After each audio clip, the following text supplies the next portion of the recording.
Hi, this is Elise, and after what has been a really fantastic Christmas New Year break, I'm back with my regular videos on leadership tips.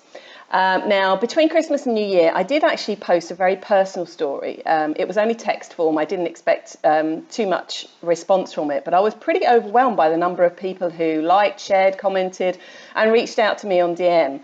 It obviously struck a chord. Now, the reason I told it was there is so much talk at the moment about goal setting. We get pretty obsessed with goal setting at this time of year. And I really wanted to remind every leader out there that behind the goals are the people we rely on to deliver the goals.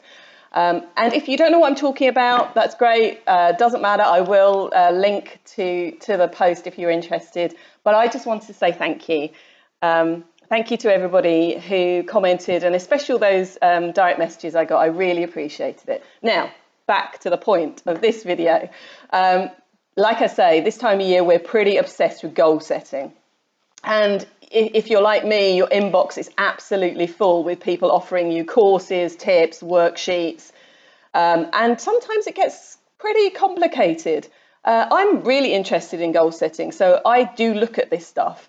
And there was one post that I saw the other day which was advocating a 17-step framework. And that just blew my mind. I was like, if anybody's going to stay connected to a process which is 17 steps, then, well, maybe it's not the goals that you're concentrating on. Maybe it's the framework itself.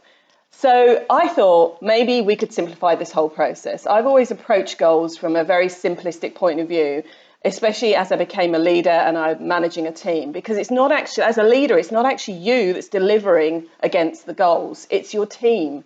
So it's your team's goals that you really need to focus on. I think as a leader, we can boil it down to three really simple steps. The first step is, and I've already mentioned this, focus on making sure that your team members' goals are right, that they are working on the right things.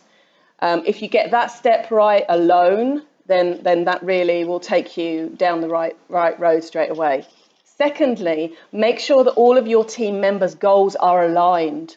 Make sure that they are joined up. Make sure they definitely don't conflict with each other. And best of all, if you can connect them to a higher purpose so that you are all working to a single, really important goal, then that's really important. But my second step is make sure that all of your team members' goals are aligned. And then there's just one more step left, and that's for you as the leader, to make sure that all you need to do through the rest of the year is to support your team in achieving their goals. That's your key goal for the rest of the year, is to support your team in achieving their goals. Serve them in whichever way they need to be served, so that they can do the best possible job they can, both in terms of delivering against those joined up, authentic goals, and also to help them with their personal goals. As I mentioned in my previous post, it's the people that really matter behind the goals. So that's my leadership tip for you today. Don't get too complicated, keep it simple, follow my 3 steps as a leader to manage your team's goals and help them achieve what you need as a team to achieve, and you're well on the way to success with all that goal setting.